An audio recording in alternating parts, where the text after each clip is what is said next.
You're listening to Drinks and a Movie with your host, Rudy. Spoiler alert.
Drinks in a Movie podcast. Yo, I'm back here with co-host Carissa. Hey. And it's September, 14th or 15th right now. Mm-hmm. But we are going to kick off the Halloween season early, starting today, because there's just too many great horror movies to do. So we're starting right now. And we're going to kick it off with the triple feature episode. So we got 3 movies for you. We're talking Wes Craven's 1972 staple in the horror genre, The Last House on the Left. We're also going to be talking about its 2009 remake. Mm-hmm. And also, here's the third movie, everybody, in case you didn't know, is that Last House on the Left was heavily influenced, really kind of a remake of an Ingmar Bergman film from 1960 called The Virgin Spring, which is actually an Academy Award winning movie. Yeah, they won 2. Yeah. The best foreign language, like the big one. And then best costume in black and white. Oh, hell yeah. Yeah. Okay, yeah. Max von Sydow, yeah. So, we're going in. But to start, we're finally getting into some cooler weather. Fall is upon us. We are doing the new Elijah Craig Toasted Rye. This just came out. Oh. I was lucky enough to stumble upon this at Total Wine. My understanding is that they're going to be pretty allocated, at least for the time being. Okay. If it's anything like the Toasted Bourbon they did, which I'm not a fan of. I'm also not a fan of their regular rye. So hopefully 2 negatives make a positive in this case. They're going to knock it out of the park with this one. With Toasted Rye. Toasted Bourbon didn't work. Neither did regular rye. So maybe Toasted Rye will work. But we're at 94 proof. Elijah Craig. I'll pour a little bit for me, a little bit for you. So we'll start with this. And I'll let you do yours. Yeah, don't worry. I got this. That should be good for me. Cool. All right. So I've been pretty stoked. When I heard that they were dropping this, I was like, okay, that's going to be interesting. Hopefully it is good. We just broke the seal on it. I'm not sure how hard these are going to find. Their toasted bourbon became really difficult to find, and there's some stores that were selling it for $100 and shit, or even more. What? Now they're pretty easy to find. I feel like everyone kind of got over it or realized hey, yeah, it's only a $50 bottle, guys. So now you can find it pretty easily for the correct price. This was $52.99 at the Total Wine I found it at in where was I was Thousand Oaks. Oh dang! Yeah, I was out there today, but let's see. Definitely smells like a rye. Definitely smells a little toasted. Sweet, brown sugary almost. Brown sugary, vanilla, of course. Maybe a little bit of that mint kind of character I get from rye sometime. It's a really intense nose. Yeah. it's really good for me. I'm used to it though, of course. Me, not so much. Every time I do that, I'm like, wow. All right, swirl a little more, then I'm going to go in for the taste. There we go. Cheers. Cheers. Oh, did you already drink it? I did, but I'm like, I like it quite a bit. I was going to say, usually whenever I drink, I'm not having that burn. Right. Yeah. It kind of just, you sip it and it kind of mellows out and you don't get that really, really, really rough. Yeah. Yeah, it's good. 94 proof, not too harsh. It doesn't finish long at all, which is normally, I know you like that. I like that. Quickly, but for your big like whiskey drinkers, you want a long finish. Like the longer the better. This dissipates really quickly, but man, I feel like it's really well balanced. The sweet toasted characteristic, that marshmallow vibe that you usually get off like a toasted barrel with the rye. Like you get the spice, a hint of the mintiness, not too much because I don't really like that. Get kind of a feel, like the minty feel more so. Right. I think that's what it is. Yeah. Which is really light. I feel like some allspice. For me, it's not very citrus forward. I was listening to a reviewer talk about how they got a lot of like the orange citrus off it. I'm not catching any. It was like chocolatey. Yeah, I'm not getting that. But yeah, this is nice. Like definitely marshmallowy, little allspice, vanilla-y. Probably more marshmallow than vanilla. I mean, they're pretty similar. Yeah, it dissipates super quick. It does. Like, really, I'm like, once it's in and out, that's actually a little bit of a bummer for me. I'm like, yeah, it's good. Like, can you just last longer? I'll drink this all night with you. What are you talking about? This is great. I feel like I'm going to chug like 3 glasses of it because of that. Okay, I like this. I do too. This is nice. This will be nice in like hot cocktails for the winter too. Yeah. Yeah, man, this is going to be a great fall, like this is going to be like a Halloween night pour right here. Yes. Hell yeah. Yeah, okay, I'm happy with it. I was stoked when I heard it was dropping. I didn't realize it was already here, so I got it. I like it. I recommend it, guys. Elijah Craig Toasted Rye. Thumbs up. Yeah, I'd be interested to see how it opens up over time with some air. Hopefully it stays good.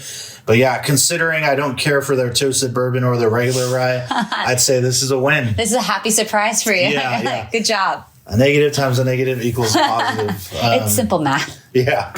But yeah, here we go, everybody. Let's talk.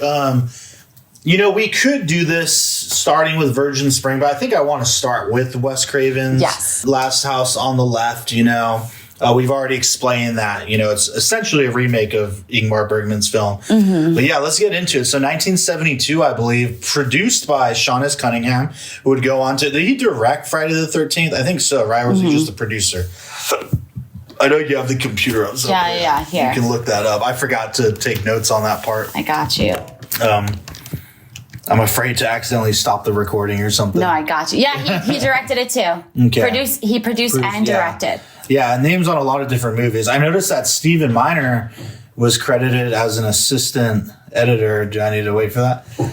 Assistant editor on this too. And yeah, Steve Miner. So the dude who did Friday the 13th Part 2, right? Halloween H2O. Oh, right, shit. It is the same. I was wondering, it's got to be the same person. It's got to be.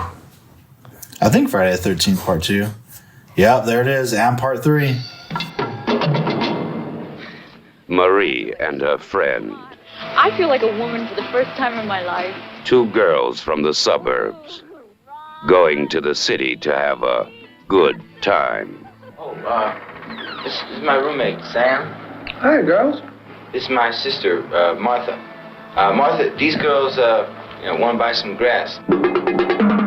4 killers on the loose, also looking for a good time. And the road leads to nowhere. They meet in the last house on the left. What began as a birthday party ends as a nightmare. I want to give you something. I don't want that. It's worth a lot. I don't want See, I want to be your friend. No, you want to get free. I want to be your friend. Are you all right? Yeah. Hey, I'm fine. Just what did happen in the last house on the left? Dr. Collingwood lived there. Are you sure we're not going to put you folks to any trouble? No nonsense. Our home is yours. His wife lived there. I've always dreamed of a man who could take me easily. So did their daughter, Marie. They all lived there.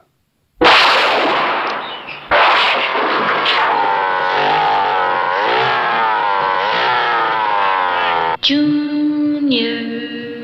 To avoid fainting, keep repeating to yourself, it's only a movie. Only a movie. Only a movie. Only a movie. Last house on the left. So for anyone who's not familiar, this movie follows 2 teenage girls, right, as they go into the city to see like a rock concert. Yeah. And then they run into some escaped convicts, and then some hell happens. Some bad things happen to them. We'll dig into it. And then in a stunning turn of events, these bad people, after murdering and raping these girls, end up finding refuge in the house of one of the girls. Parents find out.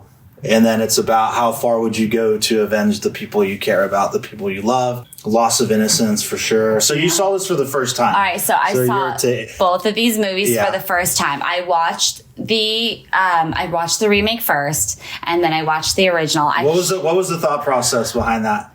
Okay, so I was like, because usually, honestly, whenever I see a remake, I'm like, remakes suck. So let me see the remake so I'm not like watching the original. And I'm like, the original, hooray, the remakes suck. I'm like, I did not realize, because I never really did any research on The Last House on the Left. I didn't know it's like one of Wes Craven's first movies, or it was his first movie. Yeah. So his first movie, I didn't realize. I think second maybe, but. How low of a budget it was. Because I was like, $90K or something. Yeah, I was like, it's Wes Craven. It's a horror movie. He probably has a decent budget. No, not at all. Not at all for this one. So I didn't want to ruin the first, like I just was like, I'll do the remake first, so my expectations are whatever. And then when I watch the original, I'm going to be like, the original's, you know what I mean?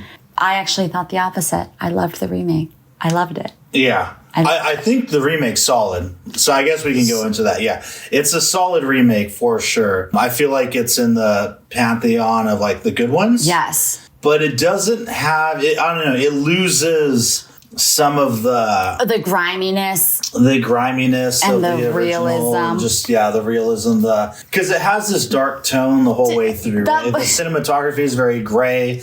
It's very serious. Like even when the parents are just like at home, there's already like handheld camera POV looking. Well, there's one moment where I think she's talking on the phone with her, and the camera guy, like, I don't know what the fuck's happening, but I'm like, what's happening? But that was also of the time too, because like all those movies had that weird gray. Yeah. They all have the same kind of early, look. 2000 style. Like, 2000 to 2010 ish. What's weird and trippy about the original movie is the juxtaposition. But I love this about it, between all the family stuff, like the parents.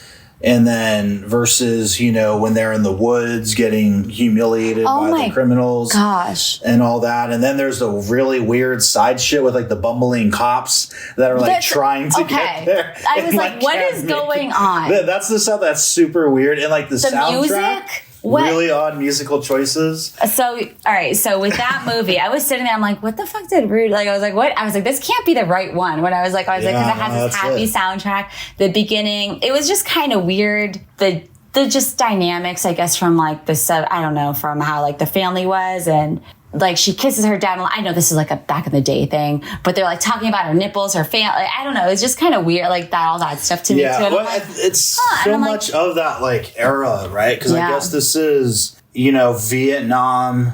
Like this is like the hippie love, freedom, all that. Like this innocence, but in the background for the first time, there's like war being televised. Yes. So there's like this kind of contrast.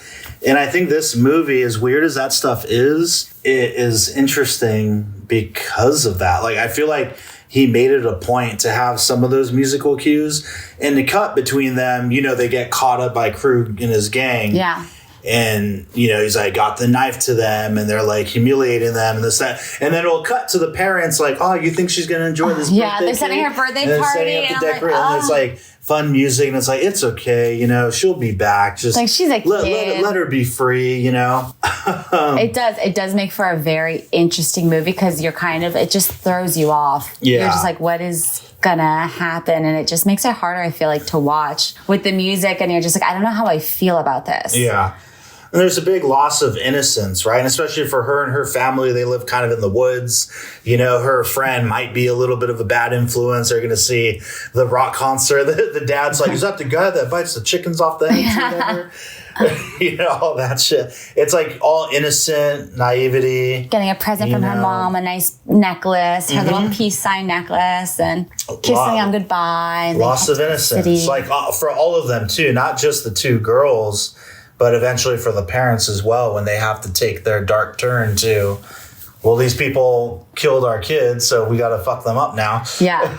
Which is, I mean, the way they found out, and I really like how they did. Well, we'll talk about the second one in a minute. But yeah, when they found out that they killed her, they just run down to the river right away. And she's right there. I was like, wait a second, what's going on? But I also got to remember, this is like a grindhouse style, low budget movie. It's all very, you know. The look too, very gritty, very grimy. And I feel like this is overused where people talk about, oh, we're trying to shoot it documentary style and blah, blah, blah. And Wes Craven talks about taking that approach for this movie. But then again, all right, we're in 1972 here. Yeah. Probably 71 when he shot it. So you get to say that, you know. Yeah. And they weren't kidding, like, you know, he talks about how, like, when you do documentary, obviously the most important thing is, like, you have to be a passive observer and you have to keep the camera on, like, the action that's happening. And they do that. And I can see why with this movie, I mean, 72, this is just a few years after Night of the Living Dead, which changed the game. Mm-hmm. I think this was a couple years before Texas Chainsaw Massacre. Yeah, because this year's its 50th anniversary. Oh, Texas Chainsaw, so that would have been 74. Mm-hmm. So, you know, this approach where we're seeing a true horror movie because it's about, like, the evil that our fellow humans are capable of and what's outside your door, that you're in here baking a birthday cake and setting up some decorations and all, your daughter's diddly-do. And, you know, meanwhile, like, just outside in your backyard, you know, these people are, like, raping and chopping up these girls and shit. And these movies, like, I mean, you know, I told you already, I'm like, these are harder for me to watch just because, and not for like any trauma, but just because like real life horror like this is sometimes harder and scarier to watch than. That's what makes it hit. Yeah. Than anything, like any supernatural. I'm like, well, like, that doesn't really scare, because I'm just like, yeah, whatever. But like this stuff, like this is scary. And the way that they did this movie, it was hard. It was hard to watch. Yeah. I was just like, oh no, I shouldn't watch this. Yeah. As I get older, it becomes more and more harsh too. And besides the, you know, obviously, like, the physical pain they inflict, it's like the humiliation they do to them beforehand. Oh, my gosh. You know what I mean? Like, the way they intimidate them and, like, make it. Like, I want to watch them make it, or, like, piss your pants, you know, and just, like, laugh at them. Like, shit like that. It's super harsh. And, yeah, you're just, like, sitting there just witnessing it and you're just like, oh, just my out there, God. just in the middle of the woods and like right by the road. The cops just drove by, but no one can. Nobody checked the car. Them. Oh my God, that entire part, but that kind of, it didn't, like, it just really cut the harsh things to watch, like with having these two bumbling cops just like, oh no, that was the car we were supposed to look for, and they're like, you didn't put gas in the car, you dummy. And one of them is Martin Kove, the dude from Karate Kid and Cobra Kai, John Kreese.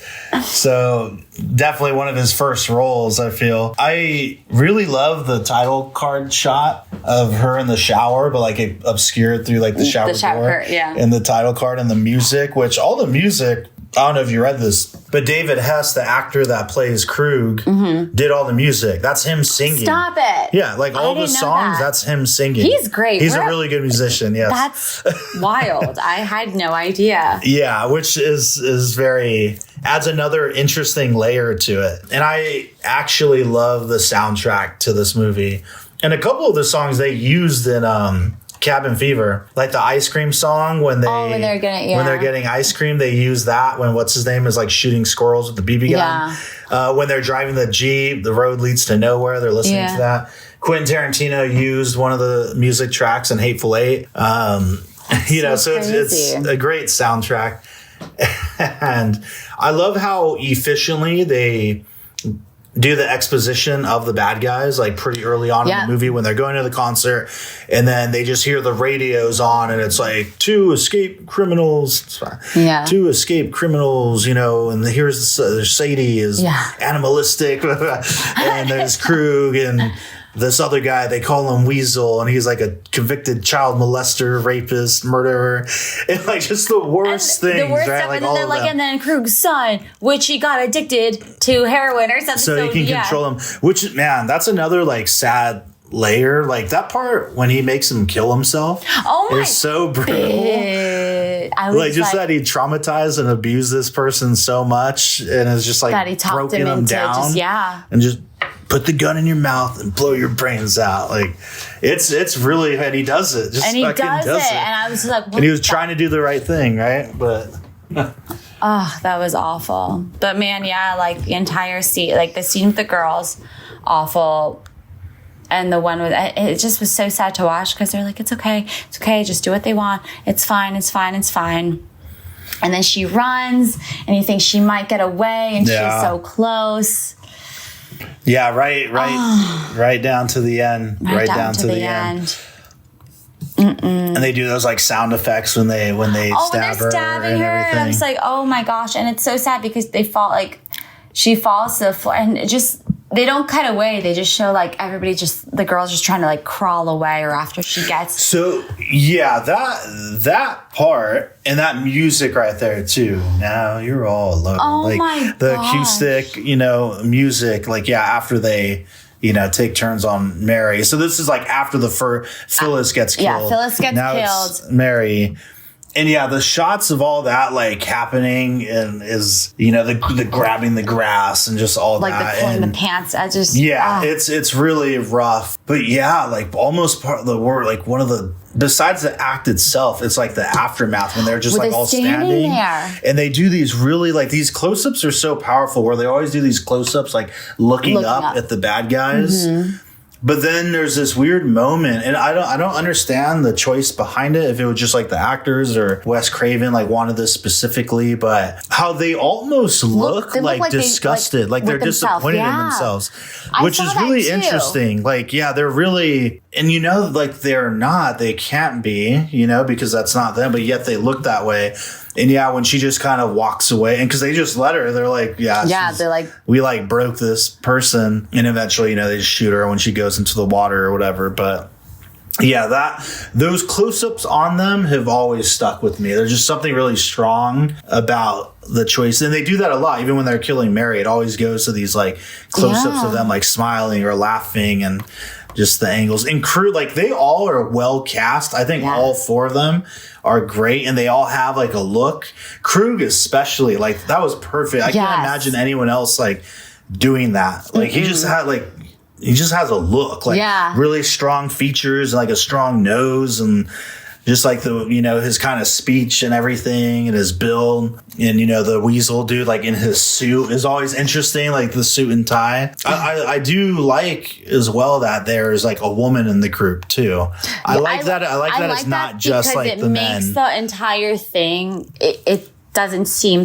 I don't know how to explain it. Not like it softens the blow, but it's like I don't know how to explain it. But she's a part of it and like egging it on too. Like she's just as evil as everyone else.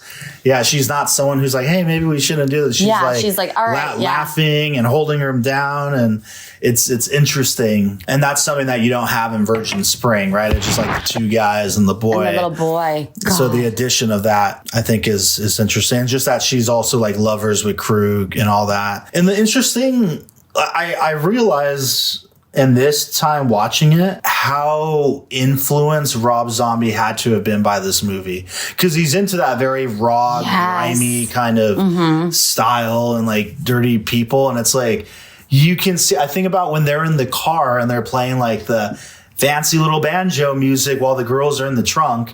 And you know how like Sadie's riding through like and the dude keeps like talking to them and he screws it up and it's like this funny moment. It makes me think so much of like the Devil's Rejects when they're in the car and they're talking about the ice cream and all that shit. Like it's these like terrible people. But there's still these like moments of levity and like humor. And like kind of humor, where you're like kind of like, oh, these guys are kind of funny. Yeah, like, and they're like a weird little misfit family, you know? Yeah, it was really, this was the first time I never really connected it, but this time it really hit me. I was like, oh yeah, there's definitely like the DNA of this is in his movies for sure. Man, yeah. One of the titles was going to be Krug and Company. I'm glad they went with The Last House on the Left. I think it's a way better mysterious title. And Krug is like the precursor to Freddy Krueger, which is kind of cool. Not in character, but just the name. The name of it. Because Wes Craven, if I remember correctly, had like a bully in school named Krueger, like Fred Krueger. So that's how he like named the bad guy after. If you were that you're kid. like, hey, I went to school with that guy, and you go see this movie, and it's like, oh man, Yeah. Freddy Krueger, that's me. wait a second. Yeah, something like that. The other thing I love with Sadie too is that how she's not just like decoration, right? She has a lot of agency right off the bat. And I thought, because you hear this like buzzword all the time now, is like equal representation, and at one point she says that. Like, so I forget what the context was, but like how I think like, oh no, we should have the girls around. There's 3 of you and 1 of me. Like, we need equal representation. I just thought that was funny. Ridiculous. Yeah. All right, so she pukes everywhere, and she says a little prayer, and then she goes, and then Mary, and she goes and dies in the lake.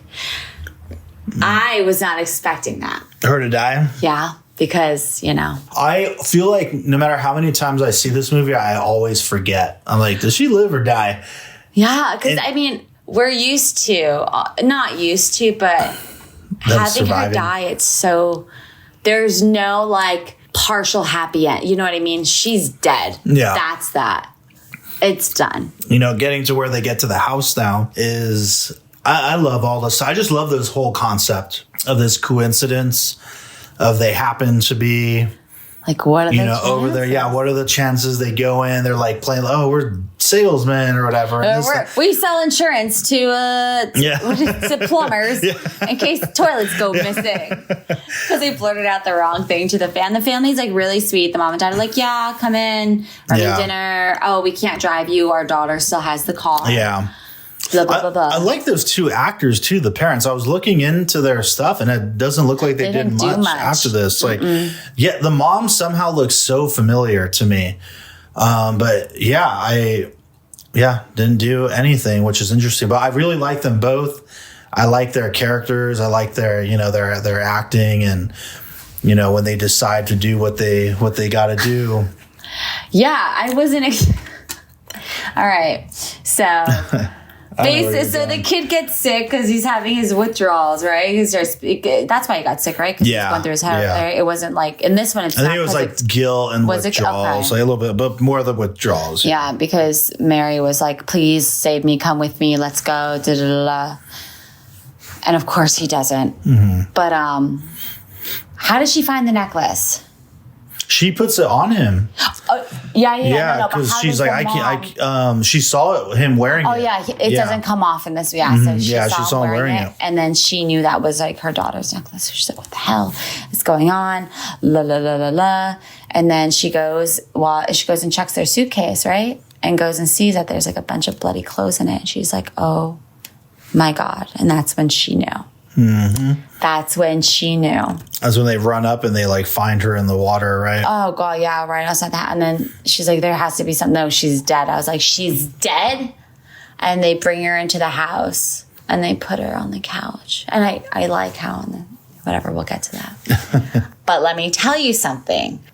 So when they decided they're going to like do the revenge on Weasel, I was like, what the hell is going on? The first one, I was not expecting that. It was great though, man. Like, it's beautiful, it's so but I'm good, and it's like, what is that? What they'd call like poetic justice? Yes, yeah. I mean, and I always thought, and it's of course like that's going to happen to that like particular guy, right? But it was always interesting. Like, I love this idea of how well she's able to play him, and it seems like such a modern thing, right? But remember, it's like 1972, which I love too. I love always being reminded that, like, oh yeah, they were already doing this shit way back when, and you forget about that. Like, any idea you see now, and you're like, that was so original. It's like, honey. If you look back. And I just had my rude awakening with that. If you look back, somebody's already done it. Yeah. But I love how well she plays him. Like, and he's talking his game, like, I can do it with both hands tied behind my back. And she's like, oh yeah, let's try that. That'll be good. But gets it, like, ties his hands behind his back, has him, she's going, she's standing there, she's going down, doing the thing. But I like first when she like catches the zipper on him. Oh my God, I was like, that's what she's like, oh no. She's like, oh, poor little fella, like your little guy is like, maybe I'll just rip it. He's like, nope. No. Like, and that's like a cringy moment for the audience too. And it's so simple, but anybody who knows how terrible that would be. Right. And you don't need to show anything. It's just all in the imagination. Yeah, it's and true. just knowing that, his balls are literally in her hands and she can do whatever she wants in the sky right now. And knowing what she knows, and we're all sitting there just like, oh God, we all know it's going to happen. Yeah. But that moment. When it does. Does that what's your take on it? You said you weren't expecting it. But Well, okay, so I wasn't. It was just shocking to me that the mom actually went that far to do it, and I'm like, good on you, hell yeah. And that just kind of goes to show the anger. You're done. Yeah, there was no hesitation. There's no going halfway. There's no simple stab. No, she bit his dick off. Mm-hmm. Yeah. Yep. Yeah. Very, I'm sure he was shocked too. Yeah. And then the whole thing with crew. I love the traps in the house, the wire doorknob and the. It was like an adult Home Alone. Yeah, exactly. No, all that. That was I liked the kind of fight between him and the father and Krug and everything, and that it's not like the dad just beats him up. It's of course Krug's gonna have the upper hand. Yeah. He's a battle tested criminal. The dad's an old doctor, and we already talked about the son, getting him to shoot himself and all that is really rough. That's a sad moment, but gives him just enough time to get that chainsaw out. I'm like, were they using a real chainsaw? No, they had to have taken the thing. The way he was going around, I'm like, he did it kind of careful. You know what I mean? Maybe. I'm like, did they? In that era, maybe. And then I liked Sadie's kill too. And I was like, the throat slit in the pool. And that was I'm glad that the mother got that kill too. Me too. Yeah. I am too. And I was thinking about it. I'm like, I wonder if that had anything to do with the second movie.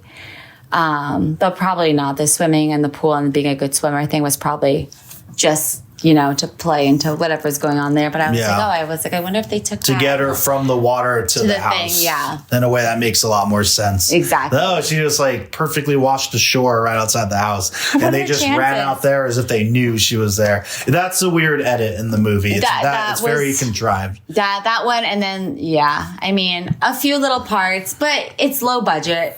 What do you know? Yeah. I would be lucky to make a first movie as good as this one. Bro, because as iconic. But I was not expecting. So she's dead. And the father and Krug are fighting. And they're just throwing the furniture at each other, going crazy. And then these mother effers, the cops, show up at the last moment. No, don't do it, Mr. Collingwood. And it just ends, right? From what I remember. Yeah. It's the mom comes back and she kind of holds the dad and he's just down. He's covered in blood. Chris gets the chainsaw from him. Yeah. And it's kind of this group shot and then it ends. That's it. There's nothing else. Yeah. I like that. I love the ending of The Hills Have Eyes, because that one, I don't remember if you've seen it or not, but that one ends where it just, as the dude is beating the bad guy to death with a rock or something, it just freeze frames and the credits fucking roll while he's killing him. So I like that. This, you just see the aftermath of them catching their breath and the mom with the dad. And it's well, we're done now. That's all we got. Yeah. That's all you get. Which I like. And then there's goofy end credit music. Oh my, Rudy! I was like, okay. I don't know how I feel. Sitcom-y. Yeah, it was just so wild. It really kind of just was off kilter. I enjoyed it, but man, some of the choices, I'm I just don't get it. I get it, but I don't get it. It really works for me. Again, I just love the contrast, the juxtaposition, it makes it so much more interesting. Yeah. The idea of being naive and losing innocence. There's almost something too of oh no, the girls are going to buy weed and this is their punishment. You do things like that, you get punished for your sins, But I and again, to me, it's just the idea of the evil that lurks outside your door, right? One moment that really sticks out to me too is they have that cute little dog and that they get close-ups of every once in a while. But when Krug shoots her in the water, it cuts to a shot of the dog tied outside, and then you hear the gunshot in the distance, and it starts barking and all that, and just this idea of connecting it of oh, they're just right over there, they're close, they're within earshot, and she couldn't make it, and she knew because I think she saw the mailbox, right? So she knows she's close by her house, that it's right there. I think that's another very devastating part about this movie and about like No Happy is that like she was really, it was like in reach, you know? Mm-hmm. Yeah, it's too bad. It's too bad. But this was a hard one to watch. So how'd you feel about, so you said you did really like the remake. And again, I think it's solid as well. Are we there yet? We are making the turn now. It's the last house on the left, in case you forgot. It is the only house for miles, Dad.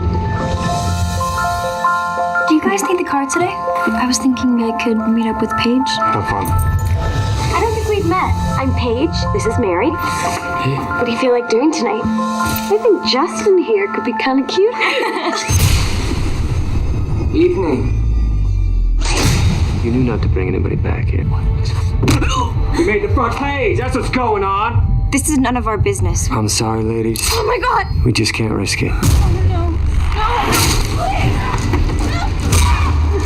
These are two lovely girls, Justin. Bring her back! You got her. Now what? I saw a house back there.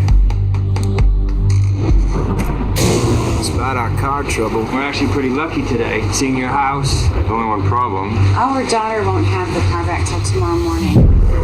You know, you should probably just sleep here tonight. We have a guest house. Did you hear that? Mary! She's been shot. Can you tell us who did this to you? What are we gonna do? We don't have a car. The phones are dead and they're still here. Which means we're gonna be ready to do anything. You want to hear what I did to your daughter? I want to hear you beg for your life.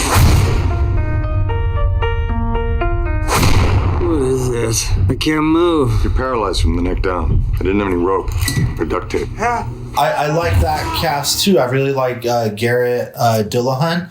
I think is Krug. I think he was good. I think he did it well. Yeah, I think he was. You know, had his own take on it. Like Aaron Paul kind of filling in the Weasel character, like at the height of Breaking Bad. Yeah. Or maybe not like the height of it, but within, I guess the height at this point.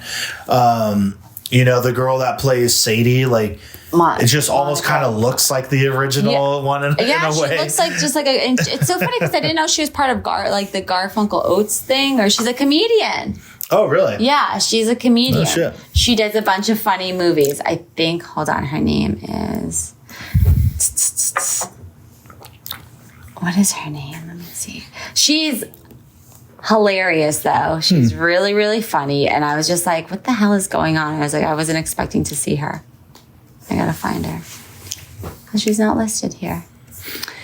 I really enjoyed this movie. I don't think, and these movies just aren't for me. You know what I mean? Yeah. These movies just aren't for me. And it's not because of like any real, like, some people are like, I can't watch that because of like trauma or this or that. Mm-hmm. I'm just like, it's just uncomfortable. You don't want to put yourself through it. Yeah, for sure. Yeah. You don't want to put yourself through like I Spit on Your Grave and shit like that. Maybe I'll make you watch that soon. I mean, okay. We're going to do I Spit on Your Grave and Miss 45 and Thriller, A Cruel Picture. I mean, you already made me watch Cannibal Holocaust. So now we've already like passed the. I don't know what else you're gonna do entry. now to ruin it. Okay. The subgenre of rape revenge movies. It's fucking crazy. It really is. Like, but man, like I mean, with this one though, I feel like I had a lot more. It gave me that feeling. What am I thinking of? Well, I think you just prefer the more modern stuff. That's the sense I get, is that you vibe more with like just newer movies, contemporary movies. Yeah, that's probably it too. But with this, I mean, and I enjoy that feeling of retribution at the end. You know what I mean? With this one more because for sure. I guess more of a happy. I guess I like happy ending horrors. Does that make sense? Mm-hmm. Just because she makes it this time. Yeah. They save her. And I love that. Yeah. I loved that. And you get to see the doctor father be a doctor and do doctorly things, It was, and I think that entire thing added a whole nother, level to it. Mm-hmm. But then this one, like, instead of it just being like, kind of like, because I don't think you'd be able to remake The Last House on the Left. kind of like how Wes Craven did, with it's like kind of like but still horror and very hard to watch. I think it would be kind of like hard to do nowadays. Yeah, I can see studios and all that are way more involved in that shit, especially when it's like millions of dollars being like, yeah, you're not doing that shit. Yeah, because I'm trying to think like what movies kind of like that now where I can't really, you know what I mean? At least not to that degree. Like nothing that horrible versus things that are like so like the two bumbling cops. Yeah, like it just doesn't it doesn't like play how it used to, but that's why that film's so iconic, I guess. You know, is that they pulled it off and it's not easy to. And I think it's just important to the culture of the time too. Like it just, again, a whole different lifestyle and time frame in America where like you can be kids and go out and stay out and do stuff. And now it's just like not, you know, could you imagine like that anymore? Like I was lucky as a kid because we had that freedom, but I know most people didn't, and for a good reason. You know, just like a different. Not that there weren't crazy ass people out there like Ed Gein and all that, but I mean, you know, it was just different. So I think that's what's important is like, does it fit the culture in that moment? And that's what makes the original film stand out. Like you can really make a comment on like that loss of innocence and show the differences, whereas now we're already 2009 gray, you know what I mean? Just like the movie, like we're already jaded, and that's just like what the American culture is already. You know, post 9/11 world, you know, all that shit, you know. So so this one, I liked all the actors in it. I thought all the actors were great. What was the mom's name? I loved Monica Potter. I thought she was fantastic. And I loved the dad too. They were both great. And I didn't know Wes Craven helped produce this, but I guess... I think he was heavily involved in it too. He was, yeah. Like, there's a lot of interviews with him talking about it. Because they wanted him to, but he had too much on his plate, or he said he didn't want to do it again. Yeah. And then they offered it to Eli Roth, but he was doing Hostel 2. Oh, I didn't know that. Okay. Yeah. Oh, that's interesting. Like, I could see him being one to do an interesting job remaking it. Yeah. You know? I feel like it would be I don't know. He would have made it really hardcore, I think. I'm like, well, he made Hostel too. So, but I was surprised he turned this one down because I feel like this would be like you know what I mean? This was. Yeah. I mean, I guess at that point, it's like if he's already in the middle of Hostel 2, makes sense. You know, that's like his thing. Like he's doing, leaving like his mark on horror cinema. So like, why leave your own shit to like remake a movie that you also love and that's already iconic? Yeah. That you're not going to make better. Yeah. Yeah. No, 100%. So yeah, that's they got Dennis Iliadis. But I don't think he did much after this. I looked it up. Didn't seem like it. But yeah, I really, really like this one. But this would be a one watch for me as well. It's very gruesome. Some parts. The first kill. Oh my God. The cops? Huh? The cops? No. Okay, so the first kill of the gang members. But oh my gosh. Aaron Paul, yeah. Holy, but the cops. Thing. That's another moment where, again, like very efficiently done, showing how evil they are when they, you know, break Krug out from the back of the cop car and they just like immediately murder one of the cops and they strangle the other one while holding the picture of his kids in front of his face with the blood dripping on it. I just thought that was like, that's a good way. Like, I just love, you know, aspiring director and all that, like looking at that, like, again, what's the most efficient way to like deliver information about people without a lot of words, you know, just them doing some heinous shit right off the bat. I thought that was good. What do you think he's thinking about, you know, the last thing he's ever gonna see around, like just holding his kids in front of him. Cold. Yeah, but you were talking about Aaron Paul's death. Is that the one you're talking about? Yeah. Should we go in order though? No, we don't have to. I mean, it's the same kind of of thing. And the thing I feel, I mean, honestly, from watching the first movie compared to this one, in the first movie, I felt like the girls just seemed closer, so it just seemed like it was like harder to watch. You know what I mean? Yeah. That kind of thing. And this one, like, it was still good, but I don't know how to explain it. It doesn't hit the same. Yeah, it definitely doesn't hit the same as the original. One little bit of information I thought was interesting is the fact that we learned early on that Is it Mary in this movie too? I think so. Played by is it Sarah Paxton? Yeah. Who's in a lot of like horror movies and shit. She was like in an era of all this stuff, right? Yeah. And I like her. I think she's a good actress. And where has she been? What was the last thing she did? I don't she's know. done a lot of stuff now. Did she do the? She was in The Innkeepers. The Innkeepers. Was that before or after this? I think that was after. I'm pretty sure that was 2011. They show us early on that she had a brother that died. Yes. Oh my gosh, yes. I completely forgot. Yeah. So that's Ben. Mm-hmm, so that's something that, you know, I'm immediately thinking, and I always forget about that angle. Because and the reason being is because it doesn't amount to anything. No. Because I think like, oh, okay, so the parents have already lost one kid. So they're already operating at a certain emotional level to make sure nothing happens to, you know, kid number 2. But it never really feels that way. Like it to me, it doesn't make a difference one way or another. That's the thing. Like I'm zero like, bro, difference. if you know some guy raped your daughter, you would throw him in a wood chipper. You know what I mean? Yeah. Just because you had a child die before doesn't mean you're going to be more brutal. Yeah, it doesn't change anything, you know? So I thought that was interesting to add without really amounting. You know? That was it. Like they just mentioned, well, then she mentioned it in the hotel room to the young kid again. And that was it. Yeah. And I guess the one thing, just because he was like encouraging to her in her swimming career. So when she was swimming away from them, that was like the thought that kept her going. But again, doesn't really matter or mean anything because your desire to not fucking die in the woods. Hello. Like, that would be enough motivation enough. for me personally, I think. Yeah.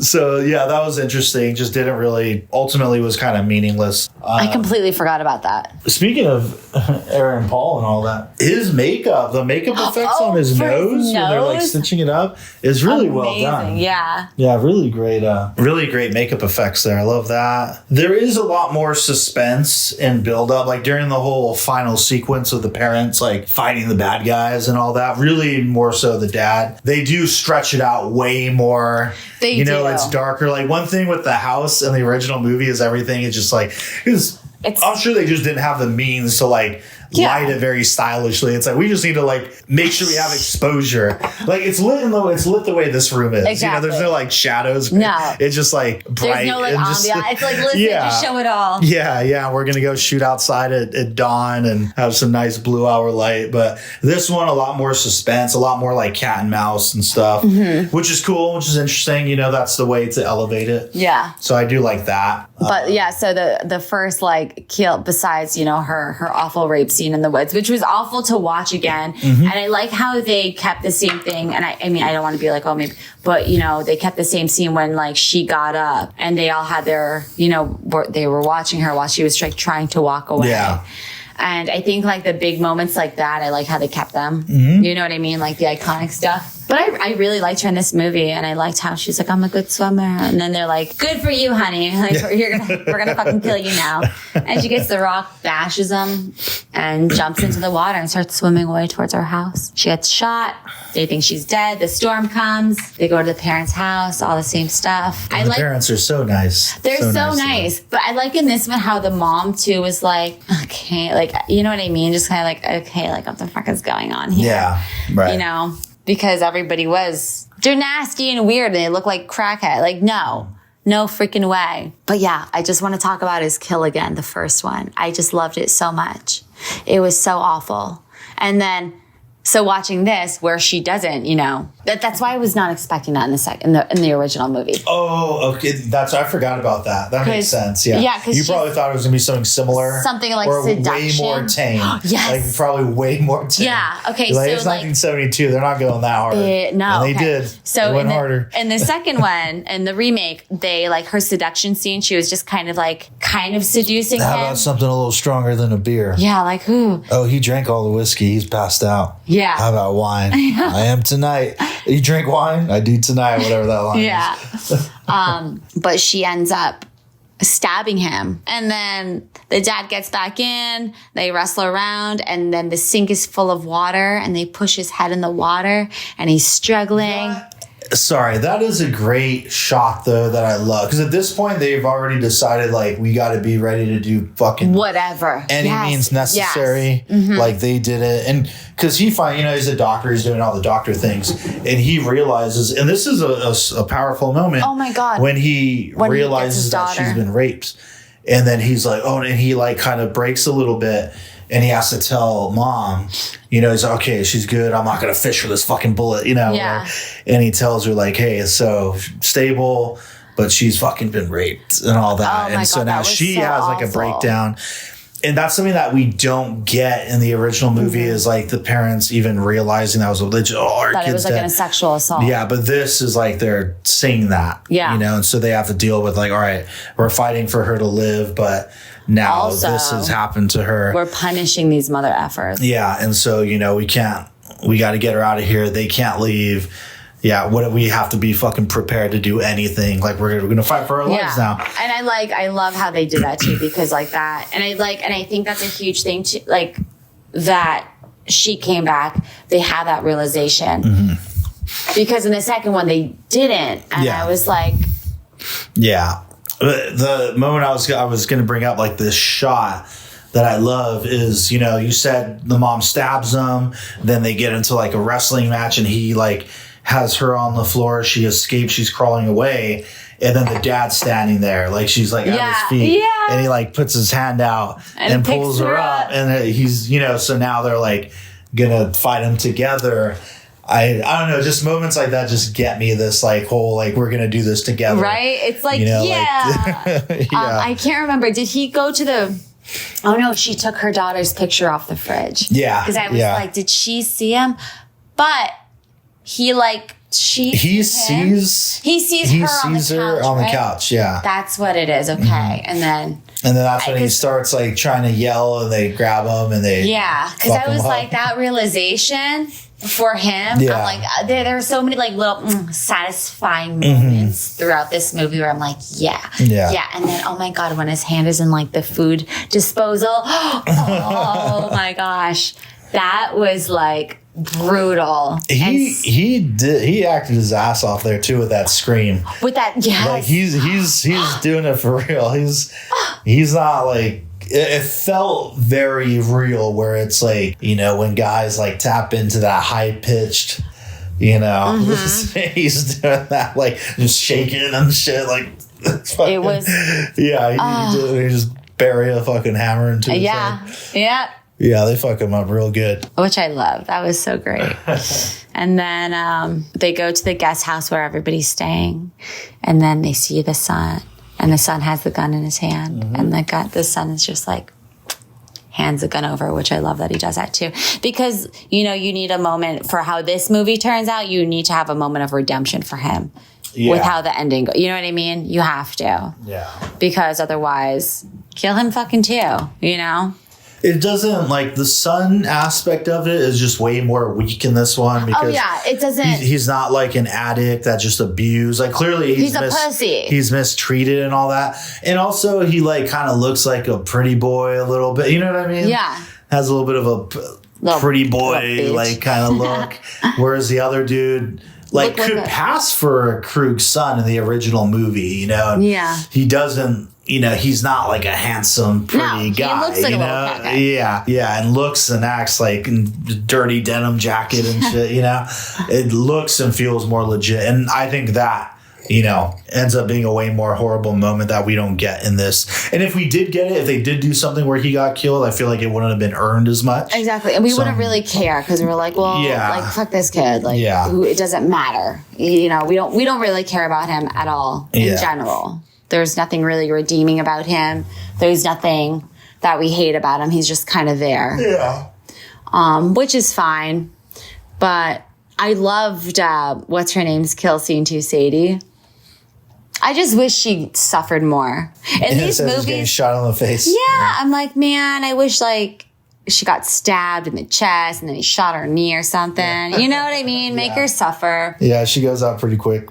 She lucked out. There is a really great stunt when the Krug and the dad are fighting, and I think the dad gets knocked over the second railing? floor of the railing and breaks through it in like somewhat slow motion, falls and breaks it. That was a really good stunt. Like more and more I pay attention to stunt shit and I'm just like, that was a really great moment. Like, thank you, whoever did that. Like and you know, it's like in one take too, the camera like pans back up to him.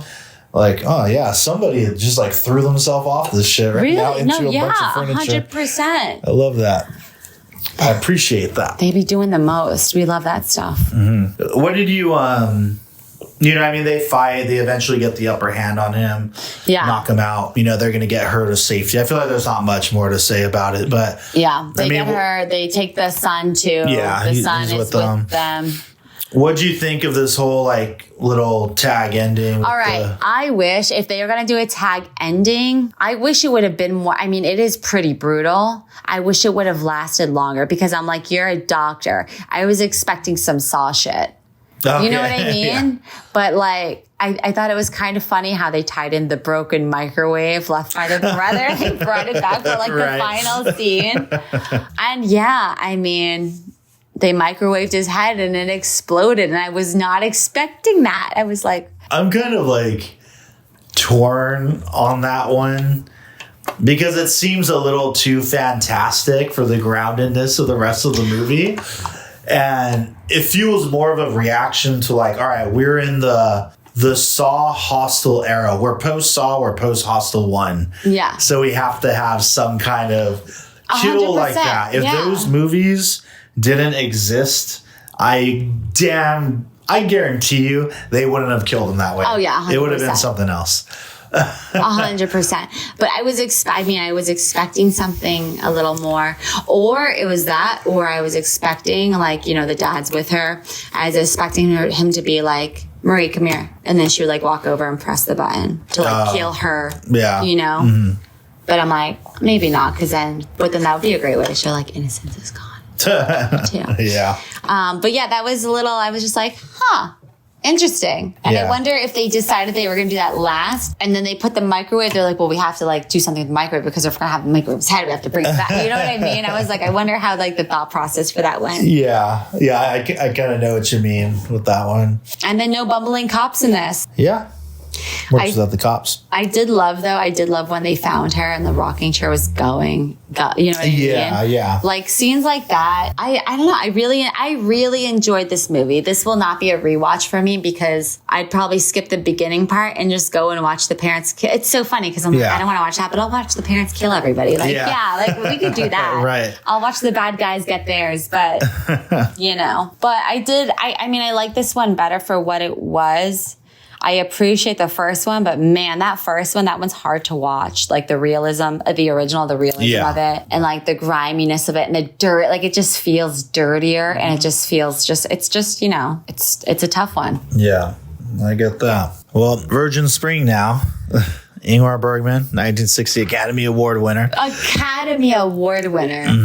Yeah, I was really amazed. Like, it wasn't that long ago that I learned the connection or the fact that Last House was essentially a remake of this movie. I feel like I learned that like 3 years ago. And so I immediately went out and got the Criterion Blu-ray. I was like, I gotta watch this, man. And yeah, it's interesting. Like, it's quite different, but yet very close, at least like fundamentally. In this one, like, I don't know enough about like religion and history. I was reading up on it. Like, there's a lot to do with like faith and Christianity, paganism, a little bit of Nordic mythology, Odin stuff. And this one, you get way more into the fact, like, it's a big deal that, so for I guess the audience who may not have seen this is set in like, I don't know what medieval era, Sweden. Like medieval Sweden, yeah. And the daughter of Karen's got to go to the church or something to drop off some candles. And it has to be a virgin to do it. So it's her. So she goes on, but she also goes with someone else that works on their land. Yeah, the pregnant servant. Yeah, who's like pregnant out of wedlock and kind of disgraced because of that. So she's like the antithesis of Karen, right? Karen's this beautiful little blonde girl, 15, and then the servant is like a brunette, really pretty though. I was like, they're gorgeous. Yeah. Servant who like hates her, but like doesn't hate her, and Karen's very sweet to her still. She's like, when they're packing their lunch, and she's like, well, pack her bread. Like the mother was like, pack her bread for her trip. And she's like, ugh. And she goes to put meat, and she grabs a frog. The frog, and puts the frog in the thing. And I was like, what the fuck? Like, damn, she really hates you, girl. But like the parents absolutely like adore their daughter and they dress her up in her like Sunday best, like the best clothes she has, so she can go because she wanted to. Yeah. So she's very spoiled. She's like spoiled rotten. She gets to sleep in. She gets to do whatever she wants.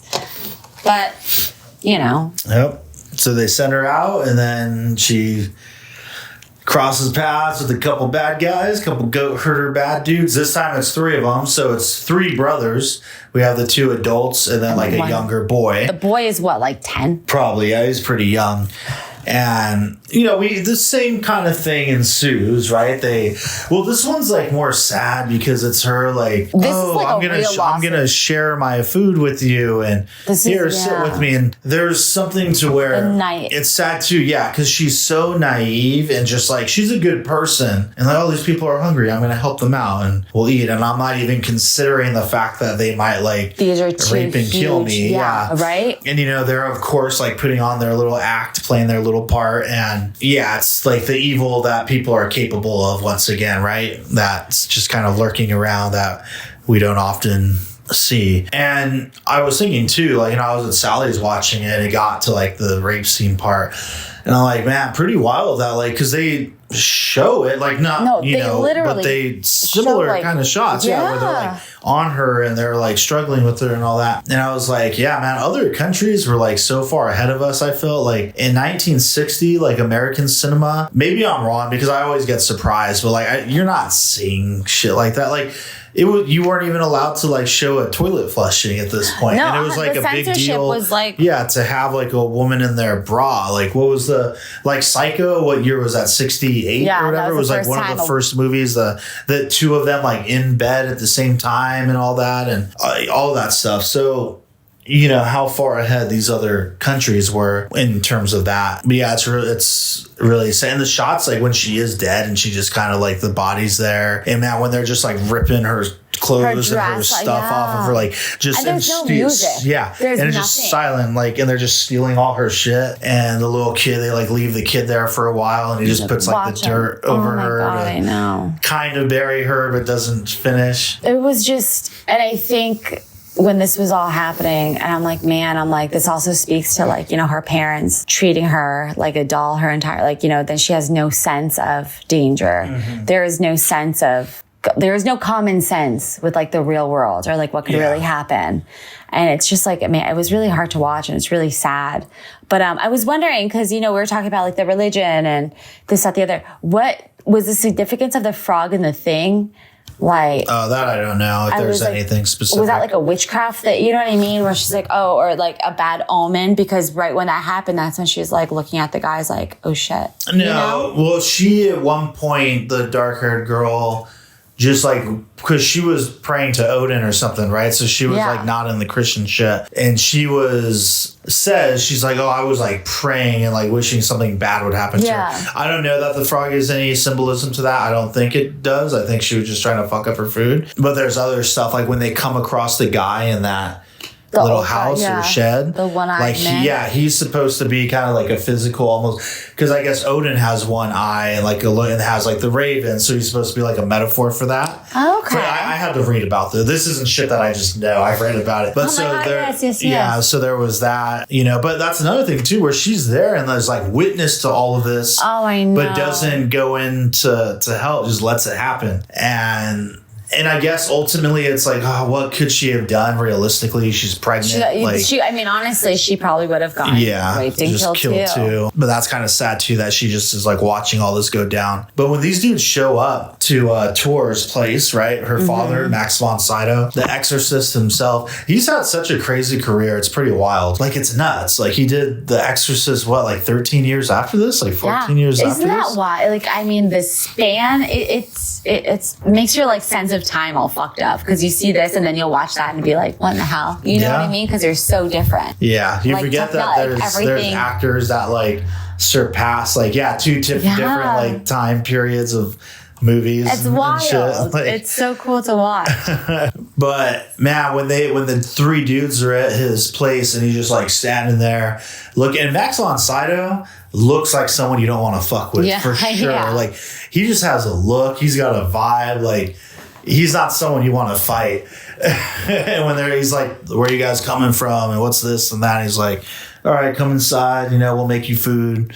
The cold's coming. Get in." And we have the same kind of thing. They share a meal with them. The kid is feeling really guilty, so he's not feeling too good. And we get another kind of similar dialogue between the mother and father, where the mother's worried and the father. And I thought it was interesting in all these movies, even in the original Last House, the father is the one. You always get this sense that fathers are like extra protective of their daughters, but I like that.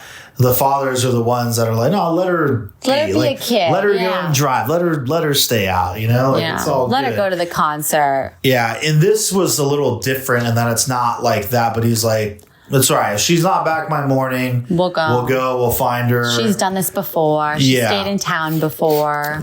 And then the mom is more upset that it's, "Oh, you never worry. You're never praying like the rest of us and all that. Like you just go, just letting things happen and not being worried about it." Which I like. I guess that is like definitely like kind of a guy thing to be sometimes, but I think that reflects also like on guys not having to think about this kind of shit happening to them. You know what I mean? Mm-hmm. It could be something like that too. Yeah. As a woman, you're like, excuse me, everybody out here wants to rape and kill us. And guys are like, nah, you're fine. Don't even worry about it. So it could because in almost every situation, it's kind of like that, That's the way to take it. Yeah, for sure. That makes sense. I like how they find out in this one though, where the dude tries to sell her the clothes unknowing, and she just like holding it and looking at it, and he's like, "Yeah, it's so fine. Belonged to my sister. It's a little dirty." 9 servants were sewing it, and bitch, it was 15 or 14 or something. Yeah, oh my gosh, she's just staring at it, and then well, that was interesting because I think that's when she comes in because they hear the boys scream, and she's like, "Oh, is he okay?" And they're like, "No, he's fine. That was something outside." And then there's like blood on his mouth. Yeah. And she goes to, and it's like, obviously it's they punched him. Yeah. And then he's like, "Oh, just buy this, thing." Is way more simple than the other movie, right? The original, there was some like traps and this and that. But, and I love when the mom walks out, she immediately puts the bar over. And she talks to Max von Sydow, and he's like, "All right, first we got to put the Christians." She's like, "I already did that." And he's like, "Okay. Boil. So I'm going to fucking, boil this shit. I'm going to, And he finds that chick under the stairs real quick. Approaches her, finds out her take on it. And she's feeling this guilt because she's like, "Oh, I prayed for this. Like, I wish for this bad shit to happen. Like, it's me. You should kill me." And he's like, "Nah, go get the rosemary or whatever, the sage." Yeah. I don't know. Well, whatever they're doing. But now when he goes in and just fucking goes ham on these guys. Oh, my gosh. There's a great shot where, he stabs the one dude first. Well, I love when he's just like standing over their bed and just fucking wakes them up. Yeah. He's got this knife and they're like, "Oh shit." But stabs the one dude and he fights the second guy. Another great stunt where he like pushes him into the fire and he's like, "Oh no, it's when he's climbing up and it breaks and he throws him down and he's in and we're seeing this happen in like one shot. So it's not like they cut away, but he just like falls into this fucking fire and like is rolling in it for a second and then gets up. And I'm like, man, that's hardcore, dude. Right. Back in the day too, I'm like, damn, you guys be doing this. It's wild. But this amazing shot when he pushes him down, and I'm assuming he's stabbing him, but I guess he's also holding him into the fire. But it's like close up as they're like down face to face. He's holding him down, killing this dude. But the flames are in the foreground. Was fucking brilliant. That's such a great shot. And like, and obviously visually it's cool and amazing, but clearly there's like the representation of like rage and anger, hell, all this stuff that's like symbolism there. And when he goes to kill the kid, this one, the kid doesn't get away. Expecting that. I forgot that happened. I was not expecting that because I see he looks at the kid and the kid like looks at him like it would like sad, you know what I mean? Sad and scared. And runs to the woman, to the mom. Yeah. And she's like, "No, don't do it." And he just grabs him and just fucking chucks him into the wall. Flings him into the wall. It looks pretty real. Like, it looks great. What are you talking about? That one was amazing. That was so good. Because it doesn't look like, oh, here's the part where they cut the camera and switch to like a dummy. No. It looks like he literally pitched that kid at the fucking wall. Yeah. Which is, no, they were on one. That, I was very surprised about that. I was like, oh shit, they killed the kid, bro. They killed the kid. Where's the part? Because you said you cried a little bit when you watched this. So where's that part? When did that happen? Was, okay, so... Well, it was at the end. It was at the end when he was standing there, and I'm just like, oh my gosh. I'm like, why is this like hitting me so hard when they find the little girl's body and they're like kissing her and they pick her up and then this spring comes out, and I was just like, it is pretty emotional. They pick her out of the water, it comes out. Oh my gosh. I'm just like, oh my gosh. It was just so and everybody's around, and I'm just like, oh, and he like does his speech, and I'm just like, but when they hold up on him in like a close, so again, when they walk up, and there's something about it, just like the woods, and she's just like laying there, still been there for like a day, halfway covered by dirt. Yeah, like sprinkled with dirt, like by the tree, and when the camera like lingers on Max von Sydow for like a minute, is he just kind of looking. And then he like steps off and like breaks down, like falls to his knees. And I like when he's doing this like talk to God. Yeah. Thought it was interesting to not put the camera in his face, but they keep the camera kind of behind him. So he's like not even in full profile. It's like shooting him from behind. I thought it was an interesting choice, man. Like that's like, again, all these other countries like aren't as by the books as Americans, I feel, where it's almost like too painful to look at this. And what I'm sure there's something to the religious aspect of it too, of like, you know, they're gripping with faith in what he's done. You know, he says something along the lines of like, how can you like just watch this happen and let this happen? And then to go a step further and like, I just killed this child and you watched it happen. You didn't stop me. You didn't stop me. And like my vengeance got the best of me and I just went and did it. So he feels the guilt of that. Like, oh, maybe I shouldn't have killed the boy. Yeah. Maybe that wasn't quite right. A little far there. But yeah, this whole thing of like, I'm going to build a fucking church here now. And yeah, now the part where they pick her up in the water is like pretty emotional for sure. I know. And that one the servant was just like sitting washing her face. And I'm just like, man. Yep. It's a good one. I mean, that one was great. It was great. Yeah. I liked it. And you know me, I'm not like all for like older movies. Yeah, it's not like really my thing, but I really liked this one. And this one like hit a little different. Yeah. I'm sure too, like if I knew more about like the religious themes and like obviously, faith, right? Like almost more of like a loss of faith, you know, again, the same thing, vengeance and all that. But yeah, when I was reading about it, it's okay, there's like some deeper stuff in here that I just wouldn't know. I'm sure that people do know about, can appreciate it even more. But yeah, it's interesting to go from something like that and to take that influence and turn it into this like 70s, like exploitative, you know, horror film.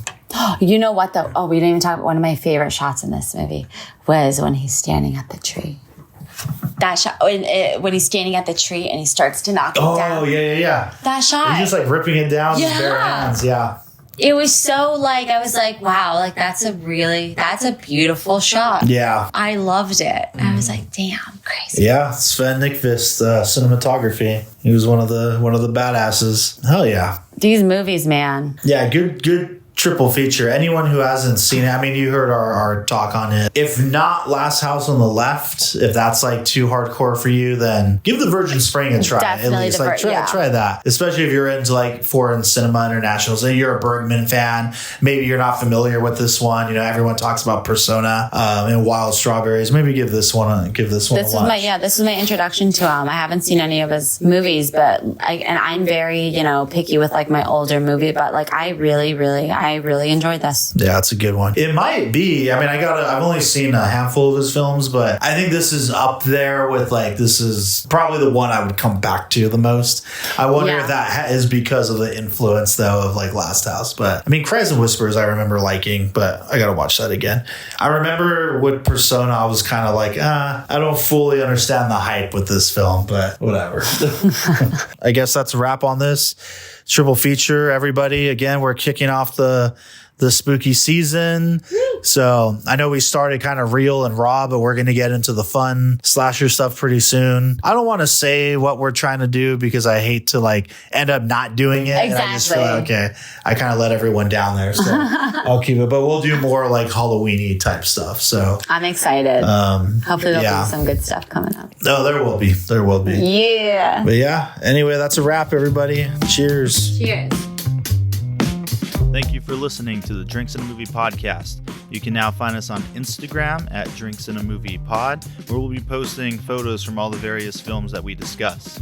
You can also email us at drinksinAmoviepod@gmail.com. Please rate, review, and subscribe, and thank you for listening.